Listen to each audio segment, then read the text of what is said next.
அனைவருக்கும் வணக்கம். நான் பிரபாகர், ஜோதிடர். ஓம் சிவாய நமக. சிவசக்தி, திருச்சிற்றம்பலம். இன்று பிறந்த நாள் காணும் அனைவருக்கும் வாழ்த்துக்கள். அதே போல் இன்று திரும்ப நாள் காணும் அனைவருக்கும் வாழ்த்துக்கள். இறைவனுடைய அருள் பரிபூர்ணமாக உங்களுக்கு கிடைக்கட்டும். உங்களுடைய மனம் எதை நீ ஆசைப்படுகிறதோ அந்த ஆசை நிறைவேறட்டும் என்று எம்பெருமான் சிவபெருமானிடம் அடியன் வேண்டிக் கொள்கிறேன்.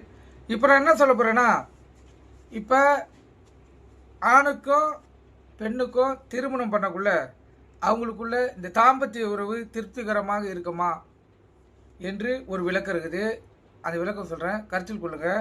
ஏன்னா இது முழுக்க முழுக்க ஆண்களுக்கு தான் பிரச்சனை, பெண்களுக்கு அவ்வளோ பிரச்சனை கிடையாது.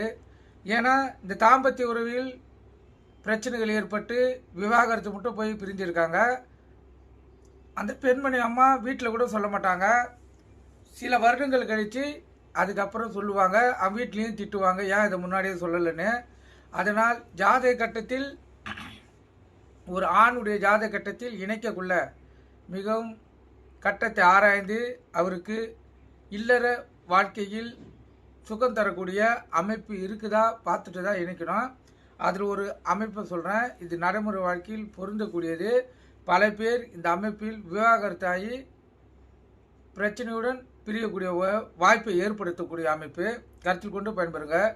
ஒருவர் ஜாதகத்தில், ஆண் ஜாதகத்தில் சனி சுக்கிரன் ஆகிய இருவரும் இணைந்து 10ஆம் இடத்தில் இருந்தாலும் அல்லது சுக்கிரன் சனி 6ஆம் இடத்தில் இருந்தாலும் அந்த ஜாதகர் இல்லற சுகத்தை கொடுக்கக்கூடிய அமைப்பு அவர்கிட்ட இருக்காது. கருத்தில் கொள்ளுங்க. இது நடைமுறை வாழ்க்கையில் பொருந்தக்கூடியது. ஒரு தாய் தந்தையரும் பெண்ணை வைத்து கொண்டு இருக்கிறவர்கள் ஆண் ஜாதகத்தில் இந்த இணைவு இருக்குதான்னு பார்த்துட்டு அதுக்கப்புறம் தான் நீங்கள் அவங்களுக்கு திருமண முயற்சி எடுக்கணும். இது பல பேருக்கு தெரியாத அமைப்பு. அதனால் மிகவும் விழிப்புணர்வோடு இருந்து தாய் தந்தையர்கள் பெண்ணுக்கு திருமணம் நடைபெறக்குள்ள ஒரு ஆண் ஜாதகத்தை நீங்களே வாங்கி பாருங்கள்.